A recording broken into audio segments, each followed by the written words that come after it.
E aí, galera, boa noite, tudo bem?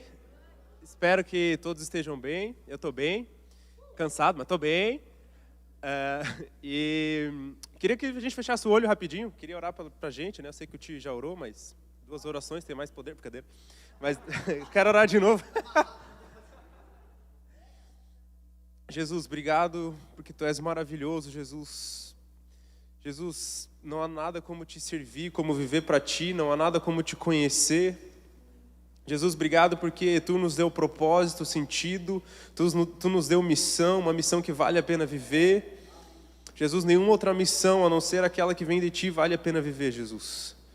Eu oro para que a gente entenda o que de fato, sabe, é viver para Ti, por Ti, todos os nossos dias, Senhor, desde o acordar até o dormir. Pai, que a gente possa entender isso, amadurecer isso cada vez mais, Senhor. Não vale a pena viver por nenhuma outra missão que não seja uma missão divina que vem de Ti, que vem e é gerada pelo Teu Espírito. Pai, eu oro para que a gente saia daqui, Senhor, consciente de uma missão que vem do alto, não uma missão terrena, Senhor. Eu oro para que a gente saia daqui empenhado, Deus, em cumprir a missão que Tu nos designou, Deus. Pai, não vale a pena viver por viver, Senhor. Que a gente possa sair daqui Te conhecendo mais, querendo viver mais para Ti, Senhor, porque é para isso que a gente vive e é isso que vale a pena viver e perseguir. Em nome de Jesus. Amém, gente. Eu queria falar um pouquinho, porque a gente está num clima bem de final de ano, né, e férias, e Réveillon, e Natal. E é normal, né, que a gente nesse tempo, deu uma relaxada, né? E daí, para de ter igreja. E às vezes a gente fica mais de boa com a vida. E é legal, né? É um tempo para ficar mais de boa mesmo, para relaxar. Quem tem férias nessa época, não é o meu caso. Em dezembro é o mês que eu mais trabalho, eu trabalho em loja. Mas é um mês que a gente fica geralmente mais relax e tudo mais. A gente acaba se esquecendo de algumas coisas. Mas eu queria muito falar o que eu vou falar para que, sei lá, talvez nessas férias a gente, entendesse que até férias na nossa vida é uma missão, ou pelo menos deve ser uma missão. Sabe, o que eu tenho refletido, eu estava refletindo hoje também, é que não vale a pena viver, sabe, cada dia sem que, sabe, que aquele dia seja uma missão. Tipo, eu acho que uma vida com Deus, uma vida com Jesus, realmente é assim, a gente acorda entendendo, hoje eu tenho uma missão. Qual é a minha missão? E eu queria que a gente, sabe, nesse clima de final de ano, a gente pensasse, qual que vai ser a minha missão nesse final de ano, nessas minhas férias? Qual vai ser a minha missão quando eu encontrar minha família, no amigo secreto de Natal, no Réveillon? Qual que é a minha missão, sabe? Será que é só realmente descansar, passar tempo? Mas será que eu não tenho uma missão além disso? E quando eu falo em missão, tem um texto para mim que é o melhor texto sobre missão que eu vejo na Bíblia, que é a Grande Comissão. Tem 2 textos na Bíblia que a gente chama, né, de a Grande Comissão, né, a Comissão de Jesus. Por que a gente fala Grande Comissão, Comissão de Jesus? Não é porque Jesus não falou, essa é a Grande Comissão. Jesus não tem isso na Bíblia, Grande Comissão. Tem como subtítulo, assim, mas não que Jesus falou, que algum escritor falou. Mas por que é a Grande Comissão? Porque, de fato, ali Jesus está expressando a missão que Ele espera que a gente, quando passa a crer nele, a gente viva. Então, essa Grande Comissão está dividida em 2 textos principais, no final do livro de Marcos e no final do livro de Mateus. Eu acho muito legal porque a comissão, a missão que Jesus nos deu é a mesma, só que ela é descrita de uma maneira muito diferente, lá em Marcos e lá em Mateus. Eu vejo que, Marcos e Mateus escreveram diferente, é a mesma missão, mas é de uma maneira bem especial, diferente. Eu encorajo a gente a ler depois, mas eu acho muito interessante porque elas são muito complementares. Uma, ela fala muito dos sinais que acompanham aqueles que creem em Jesus, ou sinais que pelo menos devem acompanhar aqueles que creem em Jesus. E a outra, lá de Mateus, vai falar num sentido muito de discipulado, né? Que a nossa missão é discipular, batizar, ensinar. Então é muito legal como as duas se complementam. Mas quando eu penso em missão, qual que é a minha missão? Grande comissão, porque Jesus já deixou claro ali qual é. Talvez eu precise entender isso de uma maneira mais profunda. E comissão, de fato, essa grande comissão, né? Comissão, a palavra significa literalmente isso, é uma tarefa, é uma incumbência, assim, com Jesus, quando ele falou, eu estou comissionando vocês para isso, ele está falando, eu estou incumbindo, eu quero que vocês façam isso, é literalmente isso. E eu quero ler esse texto dessa grande comissão de Marcos, que é sobre isso que eu vou falar. Marcos 16, dos versículos 15 até o versículo 18, é quando Jesus ele expressa, né, qual que é essa grande comissão. E isso aqui ele fala um pouquinho antes de ele já tinha ressuscitado, então ele reencontrou os discípulos e ele foi, agora eu vou voltar para o Pai, mas essa é a missão de vocês. E ele vai lá e volta para o Pai depois disso. Então essas são praticamente as últimas palavras que ele deixou antes de ir para o céu. Deve ter bastante importância. Então ele fala o seguinte: e disse-lhes, vão pelo mundo todo e pregam o evangelho a todas as pessoas. Quem crer e for batizado será salvo, mas quem não crer será condenado. Aqui já é uma pausa aqui, né? Porque é bem interessante que ele fala, quem crer e for batizado será salvo, mas quem não crer será condenado. Ele não fala quem não crer e não for batizado será condenado. Ele só fala quem não crer será condenado, né? Enfim, porque tem pessoas que acreditam que a pessoa só é salva se for batizada, mas aqui ele está falando, quem não crê é condenado. Eu não estou falando que se você não crê e não for batizado, enfim, tirei a pausa. Estes sinais acompanharão os que crerem. Em meu nome expulsarão demônios, falarão novas línguas, pegarão em serpentes, e se beberem algum veneno mortal, não lhes fará mal nenhum. Imporão a mão sobre os doentes, e estes ficarão curados. Só continuando aqui para finalizar. Depois de ter falado, o Senhor Jesus foi elevado aos céus e assentou-se à direita de Deus.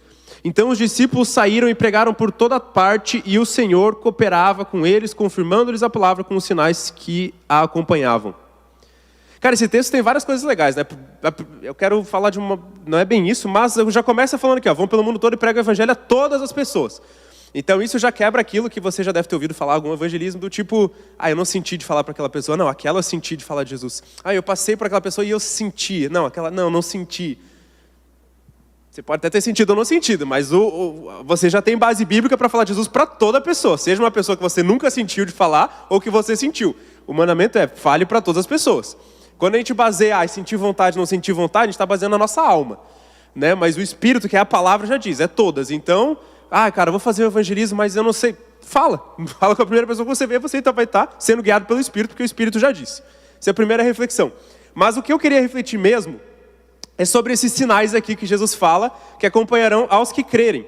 Primeiro ponto, esses sinais acompanham quem? Os que creem, né? Só que João 1,12, a Bíblia vai falar, todos quanto o receberam, todos quanto creram, deu-lhes o direito de serem chamados filhos de Deus. Todos quanto creram, deu-lhes o direito de serem chamados? Esses sinais acompanham quem, então?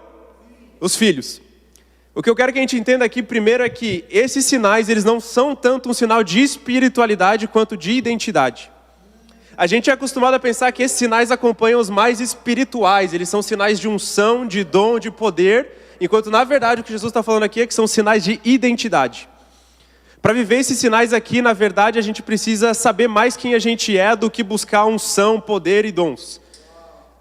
Se a gente não vive esses sinais, é porque talvez a gente não está exercendo ou entendendo o nosso papel de filho. O primeiro sinal que eu queria falar, e assim, eu sei que falar em línguas, vocês vão ver que eu quero refletir além disso, não é sobre o sinal em si, mas é uma reflexão além disso.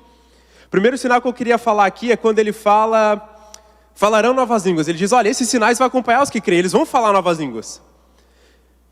Não vou falar sobre dom, enfim, não é nada disso, mas o que eu quero refletir com vocês é a primeira manifestação que teve assim, de línguas lá em Atos 2, o que aconteceu, né? Era uma festa judaica muito famosa, dia de Pentecoste, e a Bíblia vai dizer, essa festa acontecia em Jerusalém, a Bíblia vai dizer que foram povos do mundo todo, né, povos que eram gentios, mas que eram da fé judaica, foram povos do mundo todo lá para Jerusalém, porque o dia de Pentecoste ia acontecer. Então a Bíblia diz que tinha egípcios, árabes, cretenses, povos da Mesopotâmia, tudo quanto é gente lá, de tudo quanto é tipo. E aí estavam reunidos lá, né, os discípulos lá orando, em torno de 120 lá, sem parar orando, e daí a Bíblia diz que, né, que veio o som como de um trovão, e de repente viu-se línguas como de fogo em cima daqueles que estavam orando. E a Bíblia vai dizer que eles começaram a exaltar, glorificar a Deus em outras línguas, certo? E aí, os povos que estavam lá, então, os cretenses, os povos da Mesopotâmia, os egípcios, eles começaram a entender na própria língua deles, aqueles caras exaltando a Deus, glorificando a Deus. Ou seja, se aqueles discípulos lá não falassem na língua deles, né, se aquele cara lá não falasse o egípcio para o egípcio, o cara não falasse o árabe para o árabe, na verdade, eles não iam entender o que eles estavam falando, eles não iam entender que eles estavam glorificando a Deus. Para eles ia ser como nada, ia ser um barulho e eles iam passar reto. Qual o ponto que eu quero trazer aqui?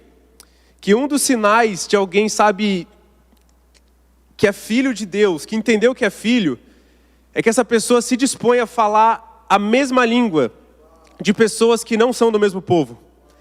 Vamos um pouco além aqui. O que é o mesmo povo, né? Naquele caso ali eram judeus, né? Judeus de Jerusalém, povo escolhido, né? Pela circuncisão, da circuncisão, aliança da circuncisão, eram os judeus escolhidos, falaram a mesma língua dos povos gentios, que não tinham a circuncisão. Vamos trazer para hoje. Quem que é o povo escolhido hoje, a gente pode dizer? A igreja. Não pela circuncisão natural, mas pela aliança do sangue de Cristo, uma circuncisão espiritual. Qual que é o ponto aqui? Um dos sinais de alguém que entende que é filho, sabe? Se eu entendo que eu sou filho, é que eu me disponho e procuro falar a mesma língua de pessoas que não estão aqui dentro, não são parte do meu povo. Eu me disponho a falar a mesma língua de pessoas que ainda não estão aqui, que estão lá fora. Por quê?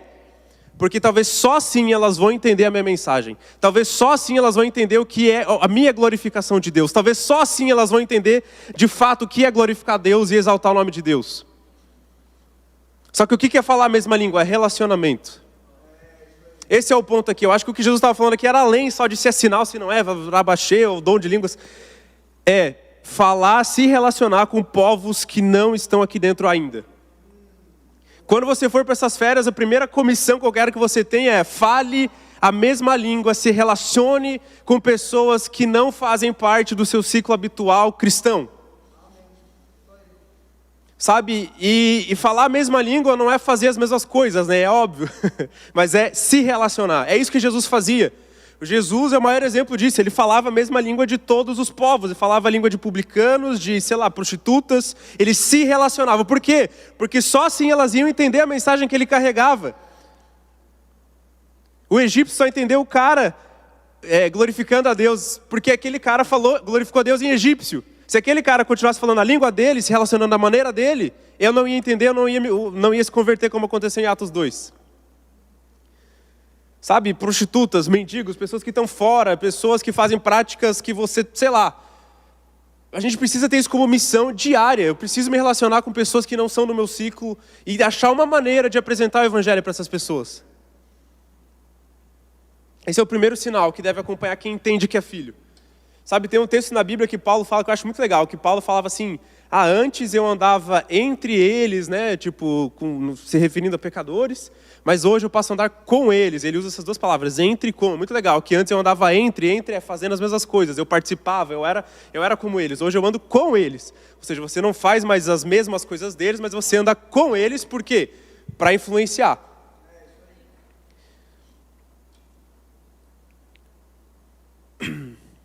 Tomar uma água, peraí. Eu tenho até 2 copos hoje.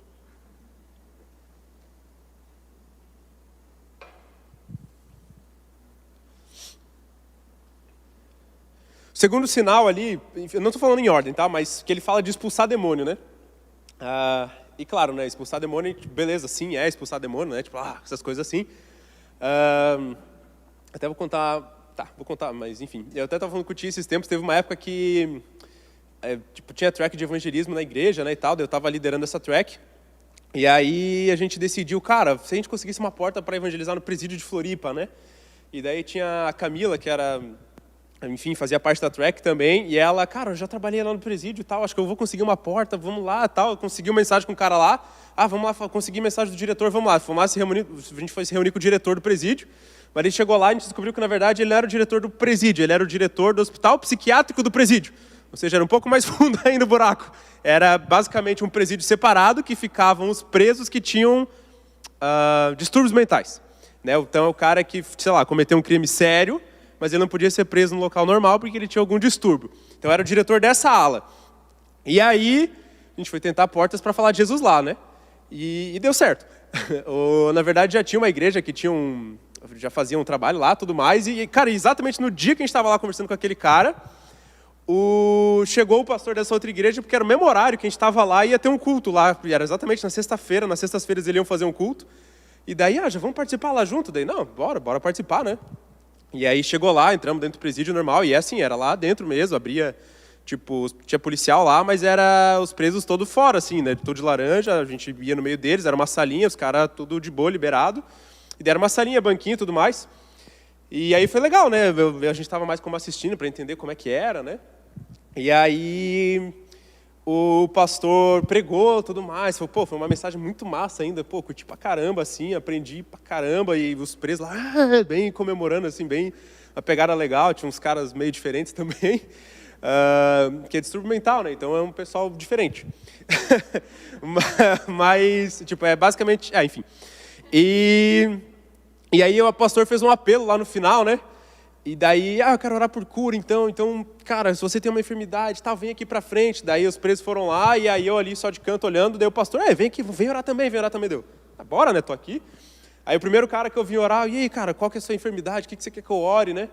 Aí ele, não, eu quero que você ore pela minha irmã, que perdão e que não sei o quê, já foi nada a ver com enfermidade, né? Deu, amém, vamos orar então pra perdoar, sei lá, nem lembro. Sei que eu comecei a orar pelo cara, Deus, e obrigado por ele, Espírito Santo, que tu ama ele, não sei o que e tal. De repente o cara cai para trás, assim, né? Eu segurei o cara pesadão.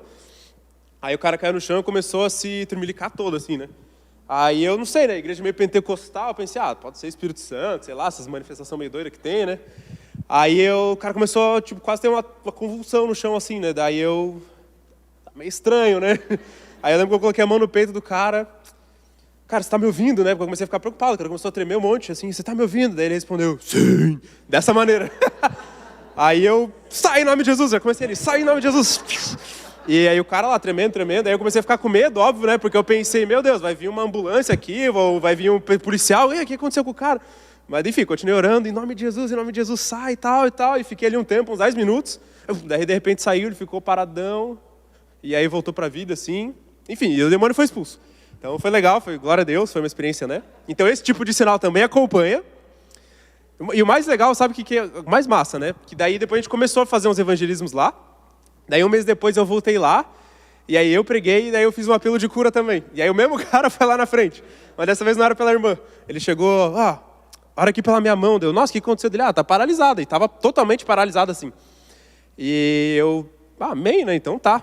Aí quem tava comigo era Augusto Becker ainda também, tava lá comigo. Daí, Augusto, vamos orar, tal. Daí a gente colocou a mão sobre a mão dele, assim, Deus, cura em nome de Jesus e tal. E a gente ficou ali uns 5 minutos orando e nada, e o cara ali com a mão paralisada. A gente continuou orando e tal, e de repente, a mão do cara começou a mexer assim, foi curado na nossa frente, foi muito legal. Mas o mais legal disso tudo e por que eu gosto de contar essa história? Porque, primeiro, né, o demônio saiu do cara, então ele foi liberto, e depois ele experimentou, o poder de Deus.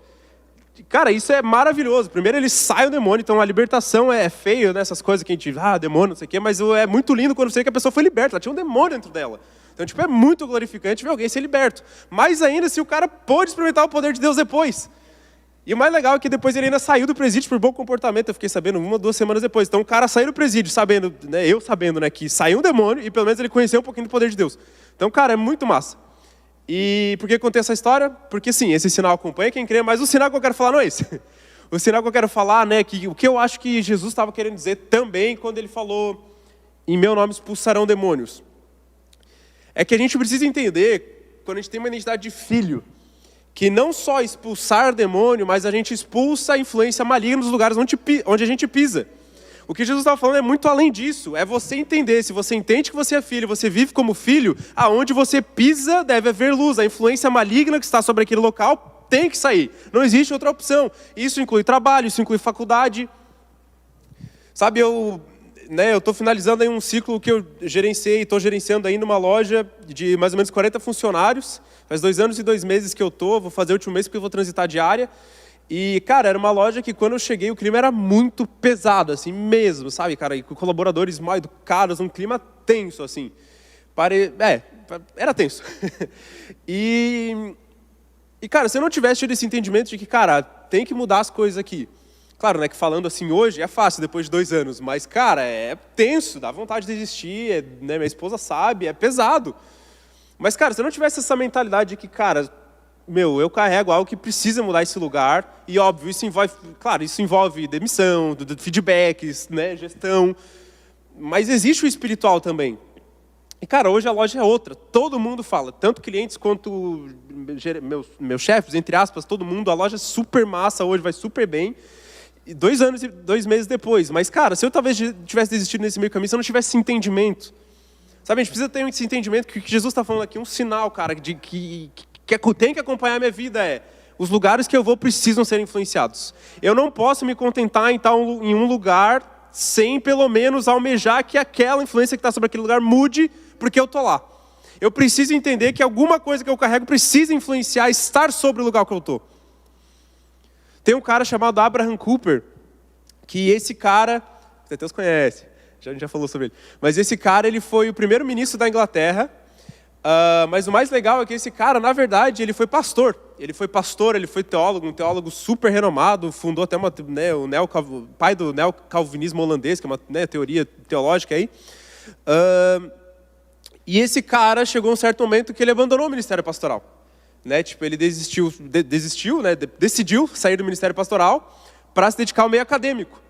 E ele fundou a Universidade Livre de Amsterdã, então, óbvio, pensa no nível do cara, pastor, teólogo, primeiro-ministro, fundou a universidade, mas enfim. E aí, cara, ele fundou a Universidade Livre de Amsterdã, chegou a ser primeiro-ministro, e o que essa história desse cara nos diz? Que a vontade de Jesus é que todos os lugares sejam influenciados, o lugar que a gente esteja e pise precisa ser influenciado. Talvez ele teve um entendimento de que, talvez se eu fundar uma universidade, começar uma universidade, for para a política, talvez eu influencie mais do que no ministério pastoral, naquele estilo de vida naquela época. E ele chega a falar uma frase que é: não existe nenhum centímetro quadrado em todos os domínios da existência do mundo, na qual Cristo, que é soberano sobre tudo, não clame, é meu. O que essa frase diz? Cada centímetro quadrado do mundo, Cristo olha e clama, é meu, eu quero que seja meu. Será que tu consegue olhar para o seu trabalho, sua universidade, seu lugar que você está e olhar com esses olhos? Jesus está clamando, é meu. A pessoa que está ali, Jesus está clamando, é meu. Qual que é a minha missão nesse lugar? Isso é expulsar a influência maligna, é você exercer a influência que Jesus te deu. Outro sinal, falamos 2 sinais aqui da nossa missão. Outro sinal que ele fala é que imporão a mão sobre os doentes e eles serão curados. E, esse sinal não tem nada muito além do que está escrito, mas é de fato, eu não sei, eu sempre gostei muito de orar por cura, hoje não faço mais tanto, mas eu sempre achei um sinal muito massa, porque, quando uma pessoa é curada, eu vejo que ela se sente muito amada por Deus, porque, ela foi curada de uma dor, de algo que incomodava muito. Então, eu acho que a cura em si, ela tem duas grandes missões. A primeira delas é glorificar a Deus e o poder de Deus, é óbvio, porque é algo sobrenatural, não é natural. E o segundo ponto é revelar o amor de Deus pela pessoa, que se importou tanto com ela a ponto de até curar ela, sendo que ela nem merecia isso. Mas quando eu falo sobre cura, enfim, vou abrir um pouco aqui, mas uns anos atrás tudo começou na minha adolescência, com 15 anos. Uma vez eu orei por cura numa praça pública e vi um milagre acontecendo. Então eu vi que orar por cura era só orar e realmente as coisas aconteciam. Não precisava ser pastor, nada. Eu achava que sim naquela época, mas quando eu vi que 15 anos, um gurizinho, uma pessoa foi curada, meu Deus, então todo mundo pode orar e ser usado. E, enfim, me afastei e tudo mais, mas uns anos atrás eu voltei e eu comecei de novo. Vou voltar a orar por cura, porque, eu acho... se é algo que Deus pode fazer através da nossa oração, por que eu não faço, Por que eu não faço mais? E aí chegou uma época que eu orava todo dia por cura, não podia ver um cara de muleta, de cadeira de roda aqui, Só que também era muito difícil, porque a maioria, sendo bem sincero, obviamente não era curada, porque, se todo mundo fosse curado, assim, fácil, ia ver milagre todo dia, toda hora, e a gente não vê isso, Mas alguns aconteciam, e valia a pena, esse é o ponto. Por mais que, de 100, uma cura aconteceu, já valeu a pena. Porque se você não orasse, não ia ter nenhuma mesmo. Então, o que aconteceu foi você, pelo menos, ter a experiência de uma cura e revelar Jesus de uma maneira mais especial para pelo menos uma pessoa que seja. Mas, quando eu lembro de um dia que eu fui lá numa clínica e eu vi um gurizinho de cadeira de rodas, assim, de uns 5 anos. E aí eu lembro que, nossa, é agora, eu vou orar por cura, Deus vai curar esse guri. Mas eu fiquei pensando, nossa, um guri de 5 anos, é óbvio que Deus quer curar esse guri, e Deus vai curar. E eu pensei, nossa, vai ser um milagre muito massa, porque, numa clínica, ia ser muito massa. E daí eu orei, foi meio estranho ali, o gurizinho, ficava de um lado pro outro, a mãe, meio que me cortou, e daí nada aconteceu. E naquele dia eu fiquei muito triste, porque eu fiquei, por que Deus cura algumas pessoas e aquele menininho de 5 anos de idade, não foi curado? E, doeu meu coração, por que Deus faz algumas coisas e outras não, A gente às vezes se questiona disso. E daí eu lembro que eu, comecei a querer encontrar resposta, Eu comecei a ir atrás e quero resposta. Cheguei a mandar um e-mail lá para o ministério do Todd White, nos Estados Unidos. Todd White é o cara de dread. E aí mandei e-mail, aí liberaram um curso para mim lá de umas 10 aulas do Todd White sobre cura, assisti todas. Daí, enfim, tirei todas as minhas dúvidas e resumindo, por que algumas pessoas são curadas e outras não? Não sei. Não tem como saber. Mas é verdade. Na verdade, a gente não precisa saber por que umas são curadas e outras não. E não tem como a gente saber. É falta de fé. Nem sempre. Tem cara que não tem fé a curar, tem cara que tem muita fé e não é. Sabe, se a gente achar que é falta de fé ou não, a gente tem muita fé e às vezes não acontece. Qual a fé de Lázaro? Quando Jesus ressuscitou ele. Né? Se é fé que cura, então qual era a fé de Lázaro? O cara estava morto. Mas foi a fé de Jesus. Até pode ser, mas sei lá, uma coisa muito massa, Jesus é o único cara que realmente orou por todos e todos foram curados quando ele orou. Apesar que teve aquela vez que ele falou lá também que não pôde realizar muitos milagres lá por causa da incredulidade. Mas enfim, basicamente o que a gente vê na Bíblia é que todo mundo que Jesus orava acontecia coisas porque o cara era o cara, né? Mas Paulo já não era assim. Por quê? Tem um versículo que Paulo ele fala para Timóteo, é um versículo bem interessante, que ele fala o seguinte: olha, Timóteo, tome também um pouco de vinho por conta das suas constantes dores de estômago.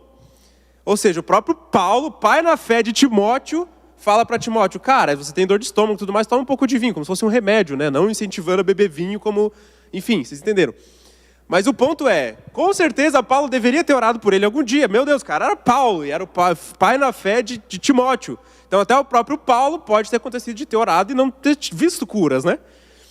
E o ponto é, a gente não sabe. Mas, primeiro, Deus cura. Tipo, independente se a gente vê ou não Deus cura, a gente precisa perseverar no que a gente tem certeza, não no que a gente não tem certeza. E a chave para tudo isso que eu falei, a Bíblia diz claramente, né? Tem 2 versículos que falam isso, mas nós não vivemos pelo que nós vemos, mas vivemos pela fé. Sabe, isso não só para cura, porque cura, beleza, eu não vejo pelo que meus olhos veem, não estou vendo a pessoa sendo curada, eu não vou deixar de orar, porque senão eu estaria vivendo pelo que meus olhos veem. Mas eu vivo pela fé que Deus cura. Mas isso aplica para tantas coisas na nossa vida também. Cara, se a gente for pensar, muitas vezes a gente vive pelo que os nossos olhos veem. Tudo, cara, é trabalho, é relacionamento, a gente vive pelo que os nossos olhos veem. Cara, às vezes a gente precisa parar e pensar, cara, pelo que eu estou vivendo? Sabe, uma missão que Jesus nos dá, ela precisa ser vivida não com os olhos naquilo que a gente vê.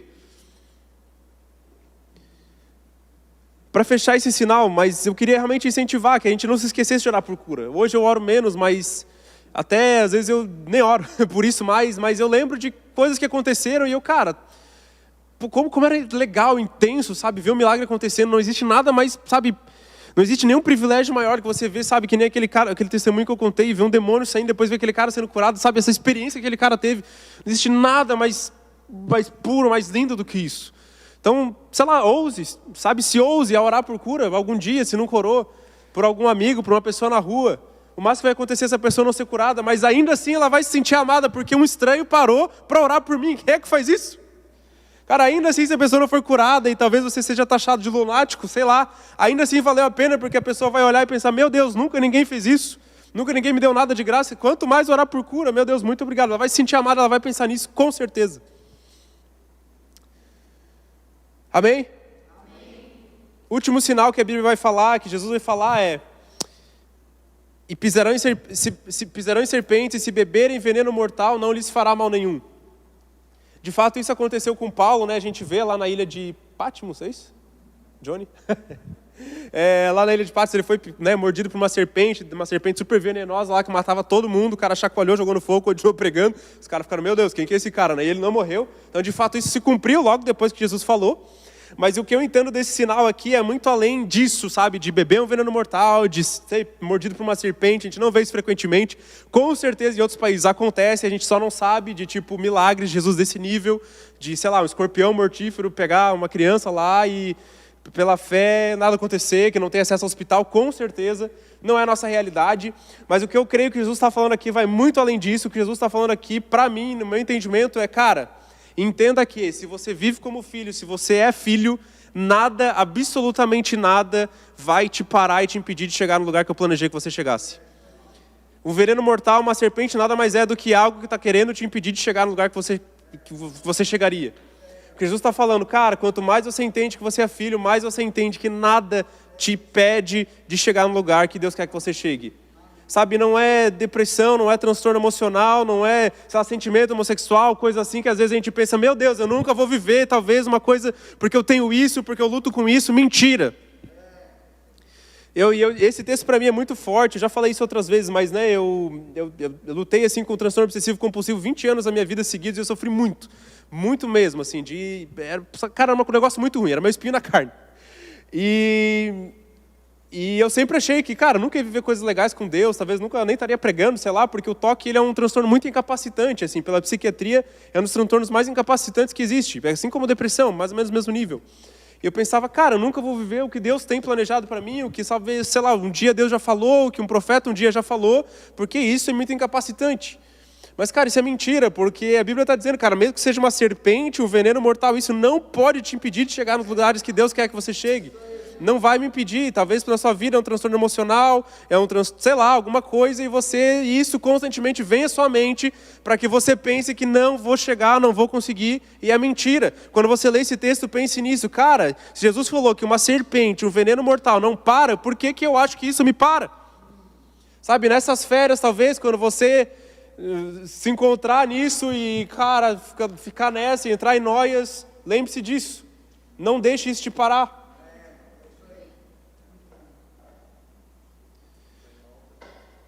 Malta, eu sabia que aquela ilha de Patmos estava meio estranho. Viu? Por isso que é o Johnnypedia. Johnnypedia.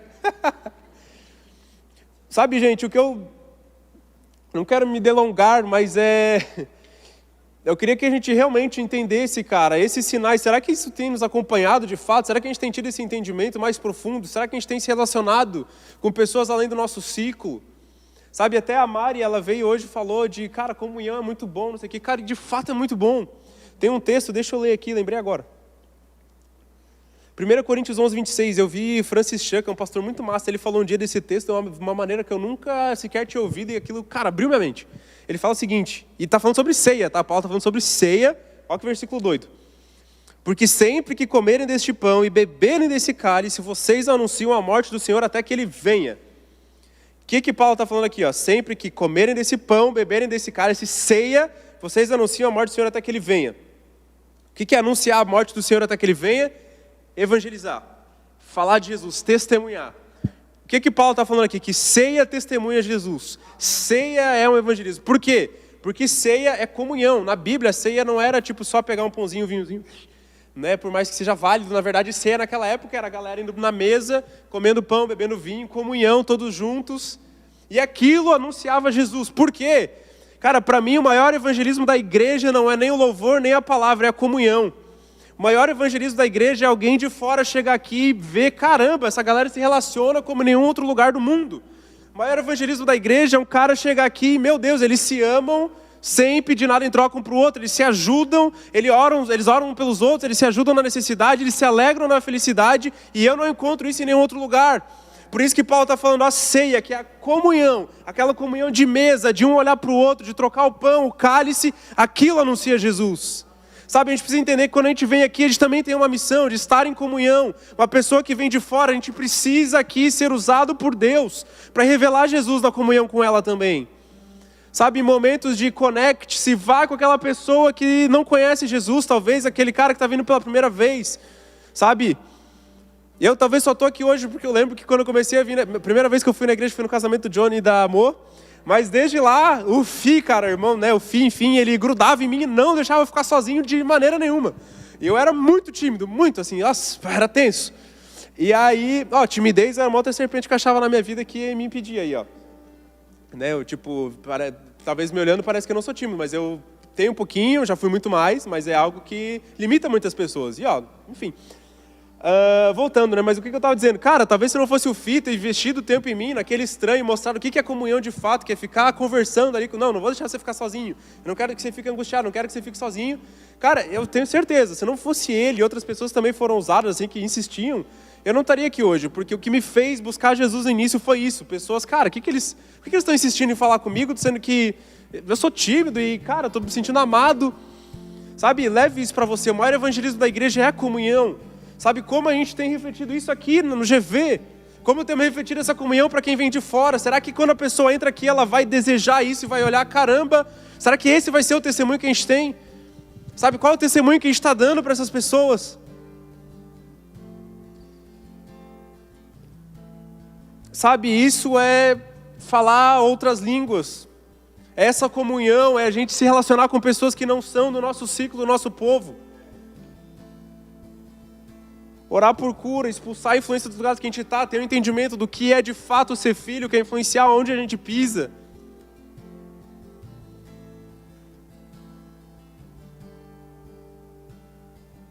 Sabe, o meu desejo, e tenho certeza que é o desejo de Jesus, é que a gente encare a nossa vida como uma missão e viva essa missão que Ele nos deu. Sabe, que a gente pegue cada ponto desses e busque viver intencionalmente. Se puderem fechar os olhos, eu queria orar baseado nisso que eu falei, nessa palavra.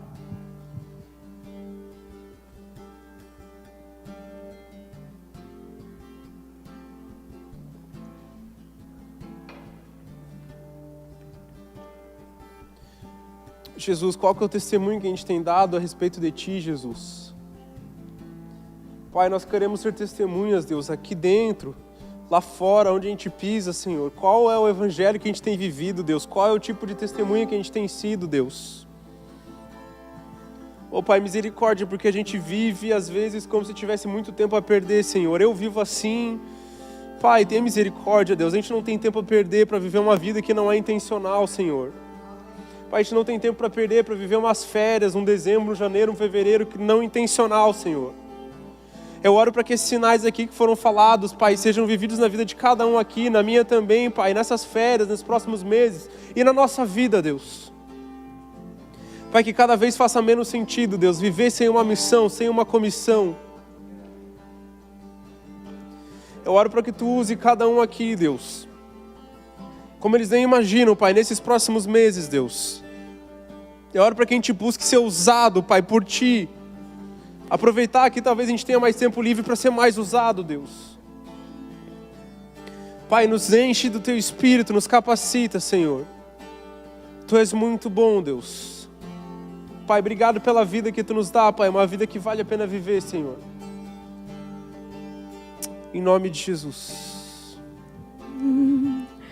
És o amor, trouxe luz à escuridão e nos deu esperança, restaurou